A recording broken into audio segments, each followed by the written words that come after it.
आसमान में काले बादल छा जाते हैं और फिर जंगल में बारिश शुरू हो जाती है। यहाँ एक पेड़ के ऊपर छोटा सा घोंसला था। इस घोंसले में रहते था एक प्यारा सा परिवार, जिसमें रहती थी सास गौरी, बहू का नाम था रानी और बेटे का नाम था मोहन। यहाँ पे रानी झोपड़ी की छत बंद करके नीचे ही आई थी। तभी वो अपनी सास से कहती है, माँ जी रसोई घर में छत से पानी टपक रहा है, कहीं तूफान में हमारा घर टूट ना जाए। डरो मत बेटी, मुश्किल समय भी हमेशा नहीं रहता है, जैसा आया है वैसा वो भी चला जाएगा। तभी यहाँ पे मोहन रानी और अपनी माँ से कहता है, मैं जल्दी से जाता हूँ और सूखी टहनियाँ लेके आता हूँ। यहाँ पे मोहन सूखी टहनी लेने के लिए इतनी तेज बारिश और तूफान में बाहर चला जाता है।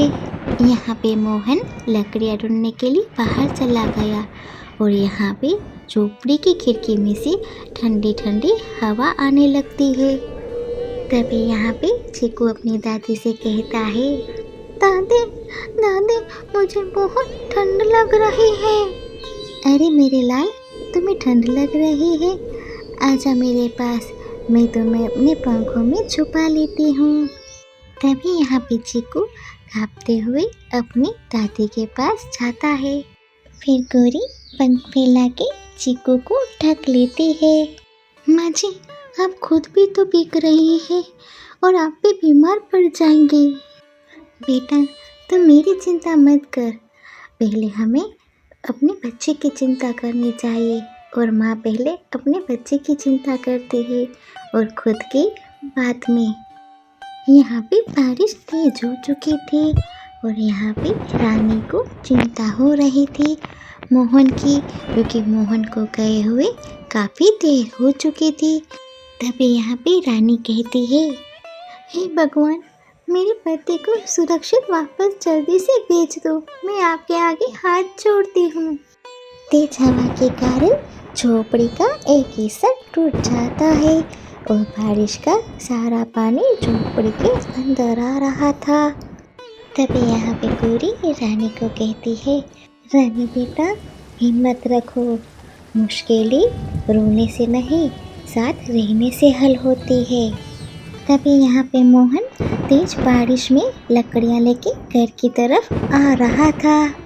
यहाँ पे मोहन लकड़ियाँ लेके घर आ जाता है और अपनी माँ से कहता है, माँ ये देखो, मैं सूखी लकड़ियाँ लेके आया हूँ।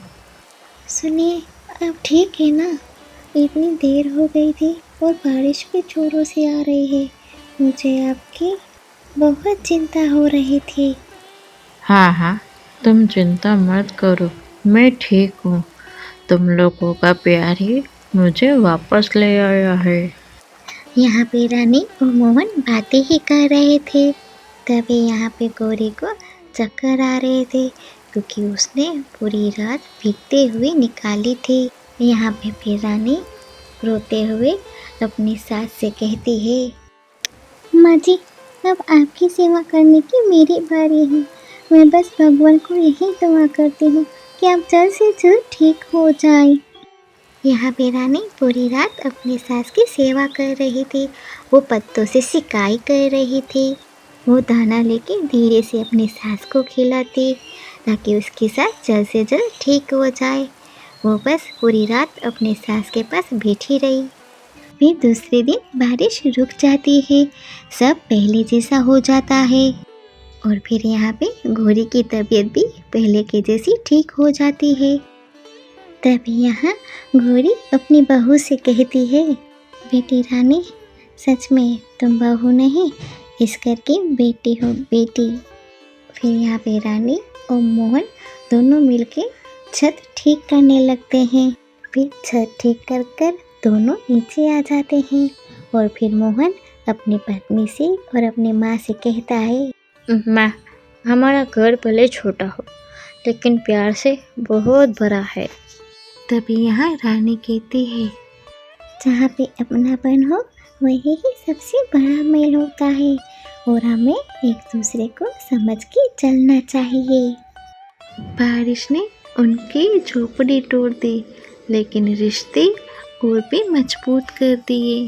सास का त्याग और बहू का प्यार पूरे जंगल में एक मिसाल बन गया। तभी यहाँ गौरी अपनी बहू से कहती है, बेटा याद रखना, परिवार की ताकत प्यार और सम्मान होता है, जिसे हमें हमेशा संजो के रखना चाहिए। तभी यहाँ पे रानी अपने सास से कहती है, माँ जी, आप मेरी सास नहीं बल्कि आप मेरी माँ हो। सच में आपको पाके मैं बहुत धन्य बन गई हूँ। जिस घर में सास माँ बन जाए और बहू बेटी बन जाए, उस घर को कोई भी तूफान हरा नहीं सकता है।